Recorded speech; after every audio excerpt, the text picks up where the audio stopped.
সেই জায়গাটা হচ্ছে আমরা যারা সাংবাদিকতা করি আমাদের মননশীলতার কিছু অভাব আছে। আমরা যারা জুনিয়রদের কথা বলছি না, আমি যে শিক্ষাটা দিব যে রাস্তা দেখাবো আমার জুনিয়র আমার মেলান্দতে 6টা ভাগে বিভক্ত, ছোট বড় সাংবাদিকদের 6টা ভাগে বিভক্ত। যদিও আমরা সাংবাদিকরা 6টা ভাগে বিভক্ত, পুরো সাংবাদিকদের ভিতরে আমাদের একটা সমন্বয় সবসময় কাজ করে, ভালো আছে। আমি মেলান্দ প্রেস ক্লাবের সভাপতি হলে কি হবে, আমার যদিও ছোট একটা ক্লাবের একটা সাংবাদিক যদি একটা ধাক্কা দেয় তখন আমি সেটা আমি আগাই যাই, কেন যাই, এটা আমার সাংবাদিকতা করে মেলান্দ।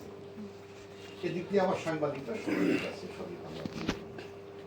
সাংবাদিকতা করতে গেলে আপনারা মাঝে মধ্যে ফেসবুক, এখন ফেসবুকটা তো বেশি চলে, যার যার কাছে সবার কাছে ফেসবুক আছে, ফেসবুকে কেউ কেউ বেশি লিখে ফেলে, এতে করে সাংবাদিকদের যে মানক্ষুণ্ণ হয়, এটা আমাদের, এটা দায়ী আর জন্য দায়িত্ব আমরা।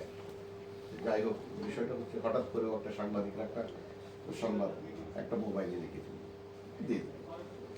দিলে এটা হয়তো এটা নিয়ে আমাদের মধ্যেই সমস্যা।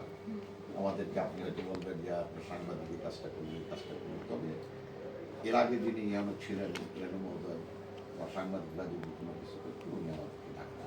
আমি আপনাদের যারা সভাপতি সেক্রেটারি আছেন ওনাদের সাথে সবসময় কমিউনিকেশন আপনাদের কমিটি আছে উনি আমাদের ডাকতেন। যদি আমার সাংবাদিকেরা কোনো মানে আপত্তিজনক, মানে আপনার বিরুদ্ধে, প্রশাসনের বিরুদ্ধে যদি আপত্তিজনক কোনো কিছু হল, উনি আমাদেরকে কল করতেন, ডাকার পরে আমরা এখানেই বিষয়টা ম্যানেজ করতাম।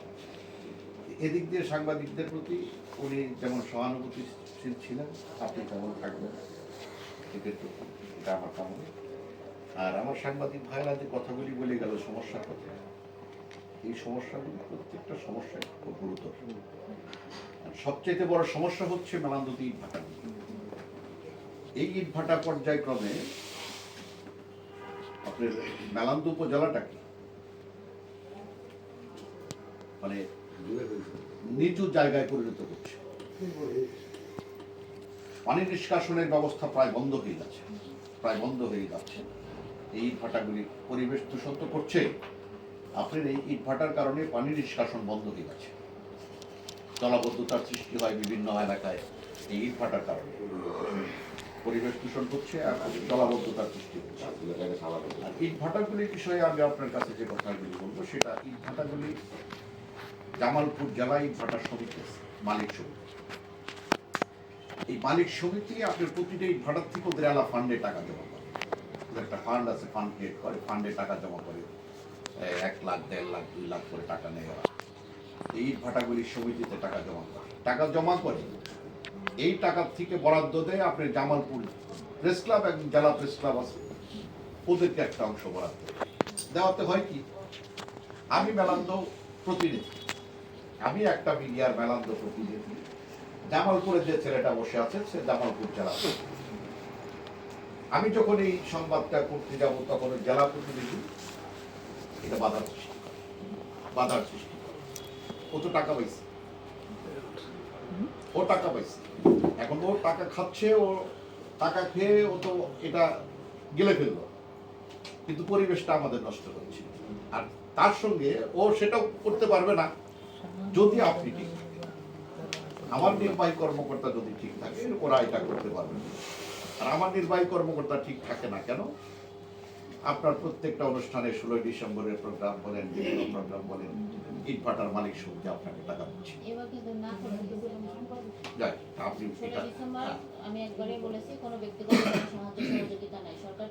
দাদা, আপনার কথা একটু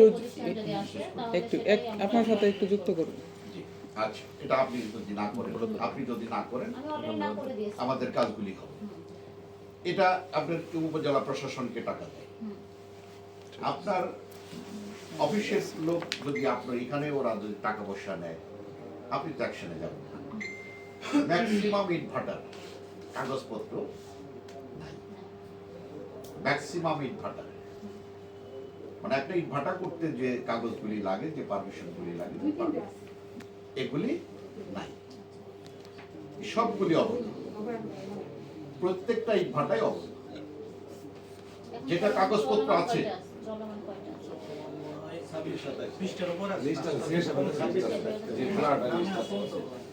মেলান্দতে সবচেয়ে বেশি।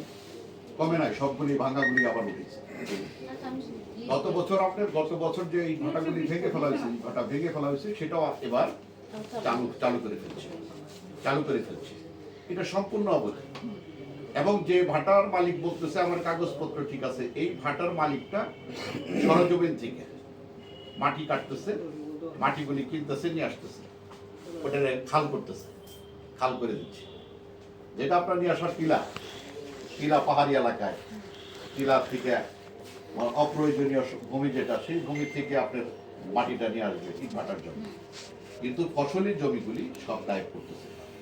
আপনি দয়া করে, যদি আপনার ওই ইট ভাটার মালিক সমিতির টাকা আপনার খাওয়ার চিন্তা ভাবনা না থাকে, আমাদের পরিবেশটা সুন্দর হবে।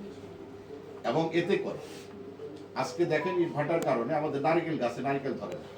আমি অলরেডি দুইটা নারিকেল গাছ কেটে ফেলছি, নারিকেল ধরে না, সুপারি নারিকেল ধরে না, গাছে ফল হয় না, এই ভাটার কারণে গাছ কেটে ফেলতে হয়েছে। এই যে আর শিশুদের, এই যে বললো যে সাংবাদিক সাহেব বলে গেল শ্বাসকষ্ট, কিন্তু স্বাভাবিক শ্বাসকষ্টটা তো হবে। এই শ্বাসকষ্ট, বিভিন্ন ধরনের রোগবালাই, এটা সবচেয়ে বড় সমস্যা আমাদের এই ভাটাগুলি। আর বাকি যারা যে সমস্যার কথাগুলি বলছে, এগুলি আপনি দেখবেন।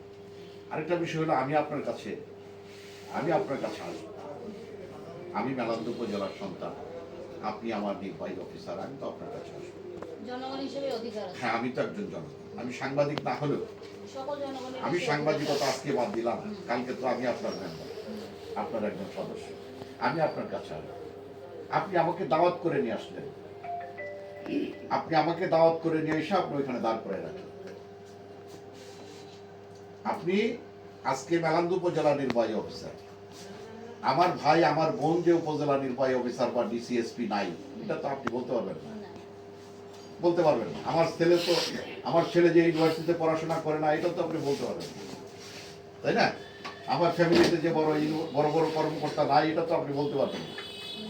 কারণ আপনি আমাকে দাওয়াত করে নিয়ে আসলেন, নিয়ে এসে আপনি দাঁড় করে রাখলেন, কান ধরে দাঁড়িয়ে থাকলাম, এটা তো হলো না।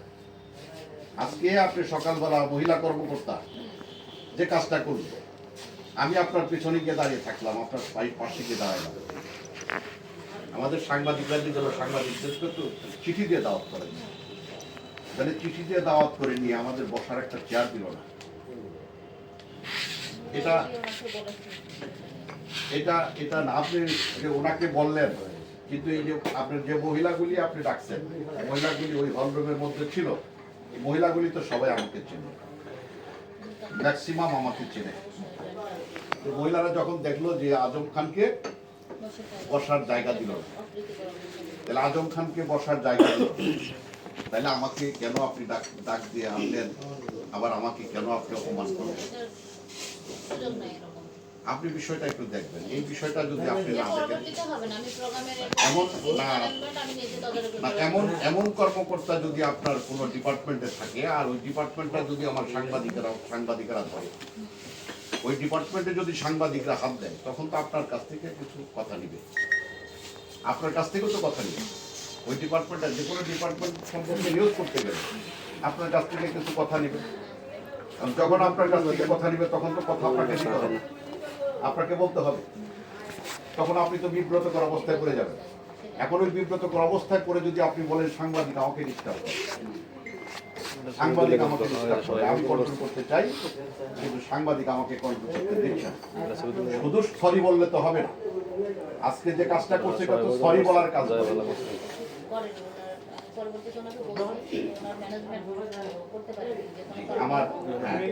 বলি, এখানে সাংবাদিক আজম ভাইকে এখানে বসতে না দেওয়া বা ডেকে এনে তার জন্য একটা আসন না দেওয়াটা, যে শুধু আজম খান একা ছোট হন নাই, আমাদের মেলান্তরের সমস্ত সাংবাদিককে ছোট করা হয়েছে। এখানে উনি একজন সংবাদকর্মী প্রতিনিধি, উনি একজন লিডার মানুষ। উনার সাথে এরকম ঘটনা ঘটনা আমাদের সবার সাথে ঘটনা ঘটা। আমরা এই বিষয়ে আর আমার সাথে চার মেলান্দহ উপজেলার কোনো সাংবাদিক এই বিষয়টাকে ভালোভাবে নেয় না। এত বড় দায়িত্বহীনতা পরিচয় দিবেন। না না আপনি মানে আস্থা রাখছিলাম, কিন্তু বুঝলাম যে আস্থা রাখা যাবে না। আজকে ম্যাডাম আজকে আপনার এই যে আমাদেরকে যে দাওয়াত দিলেন, আপনি ডেকে নিয়ে আসলেন, এটা বয়কট করার পরিকল্পনা আমাদের সাংবাদিকদের হয়ে গেছে। আপনার মিটিংটা আমরা এটা আমার জন্য দুঃখজনক হতো না। এটা আমরা না শুনে না, এটা কারণ আপনি ওইখানে সভাপতিত্ব করলেন। যাই হোক, পরে আমাদের আলোচনার মধ্যে আমাদের সাংবাদিকরা এরা আলোচনা করে আলোচনার মধ্য দিয়ে সেটা আপনার কাছে আমরা আসছি, আপনার কাছে বলার জন্য, আপনার কাছে বলার জন্য। আজকে আমি আসি, কালকে আমি থাকবো না। আজকে আমি আসি, কালকে আমি থাকবো না। আজকে আমার জুনিয়র সাংবাদিক যারা, তারা তো আমি সিনিয়র হবে, আমরা জুনিয়র থেকে সিনিয়র হবো, সিনিয়র হয়ে আমরা অবসরে চলে যাব, তাই না? সেটা আপনি আমাদের সাংবাদিকদের সম্পর্কে বিভিন্ন দপ্তরগুলি আছে, বিভিন্ন দপ্তরে কোন দপ্তরে কি হয় সাংবাদিকরা সব জানে। আপনার উপজেলা নির্বাহী অফিসারের কার্যালয়ে কি হয় সব তো আমরা জানি। আমরা জেনেও নীরব থাকি, জেনেও আমরা নীরব থাকি। কোথায় কি হচ্ছে সব জানি, জানার পরেও নীরব থাকি। আপনার ম্যানেজমেন্টের জন্য আপনাকে কিছু না কিছু কাজ করতে হবে, ম্যানেজমেন্টের জন্য কিছু করতে হবে, যদিও সেটা নিয়ম বহির্ভূত, এরপরও আপনাকে করতে হবে। কিন্তু এগুলি আমরা জানি, জানার পরেও আমরা নীরব থাকি। কেন? এটা আপনার ম্যানেজমেন্ট আপনাকে করতে হবে, আমি তো করবো। আমি কেন ডিস্টার্ব করবো? এখানে উপজেলার পরিষদটা নিয়ন্ত্রণ করতে দায়িত্বটা আপনার, আপনাকে আমি সহযোগিতা করবো। একটা জায়গায় একটা সময় আমি নীরব থেকে নীরবতা পালন করে আপনাকে সহযোগিতা করবো। আমি চোখ বন্ধ করে আপনাকে সহযোগিতা করবো। সহযোগিতা করার কতগুলি রাস্তা আছে, আমি ওই সমস্ত রাস্তাগুলি দিয়ে আপনাকে আপনি দয়া করে এই বিষয়গুলি দেখবেন। আর সর্বশেষ আমি আবারও আপনার কাছে একটা কথা বলছি, এই ভোটা মালিক সমিতির টাকা আমার মেলান্দুতে কোনো ক্লাবের সাংবাদিকরা পায় না, মেলান্দু কোনো ক্লাবের সাংবাদিকেরা পায় না। এবং এই সাংবাদিকরা যখন গিয়ে এই ভাটার সম্পর্কে লিখতে যায়, তখন আপনার এটা উপজেলা নির্বাহী অফিসার বিব্রতকর অবস্থায় করে দেয়। মালিক সমিতি জামালপুর থাকে, তারা বড় বড় নেতা ফোন করে, ডিসি সাহেবকে ফোন করে, ডিসি সাহেব আপনাকে ফোন করে, আপনি ভাটার ভাঙতে গেলেন না, আপনি নীরব থাকলেন। তখন আমার উপজেলার সাংবাদিক যারা, তাদের সঙ্গে আপনার একটা মনোমালিন্য হয়ে গেল, তারা আপনার সম্পর্কে নেগেটিভ একটা চিন্তা ভাবনা নিয়ে আসলো যে আমাদের নির্বাহী কর্মকর্তা তার উনি আমাদের কাজ করলেন না, আমরা ভালো সংকল্পনা দিলাম। এটা আপনি একটু দেখবেন, ডিসি স্যারের সঙ্গে কথা বলে, ডিসি স্যারের সঙ্গে এই ভাটার বিষয়টা কথা বলে আপনি স্যার একটু ব্যবস্থা নেবেন। ভয়ঙ্কর একটা অবস্থায় একটা জায়গা। 26টা মানে তো অনেক, একটা উপজেলাতে 26টা 25টা যদি জায়গা থাকে, এটা তো ভালো অবস্থা। আমার কথা এইটুকু। আর যদি আমাদের সাংবাদিকদের কথার মধ্যে কোনো ই না থাকে, আপনি একটু দয়া করে সাংবাদিকদের প্রতি একটু, আপনি তো মা জাতি, একজন মা 20 জন সন্তানকে লালন করে একসঙ্গে, হ্যাঁ, কিন্তু একজন বাবা 4 জনকে পারে না, সমস্যা আছে না, 2 জনকে পারে না। তা আপনি সবাইকে একটু সঙ্গে নিয়ে হাতে নিয়ে কাজ করবেন, এই কামনা করি আমি শেষ করছি। সবাই ভালো থাকবেন। 2টা 3টা বিষয় আপনাদের কথা প্রেক্ষিতেই বলে এটা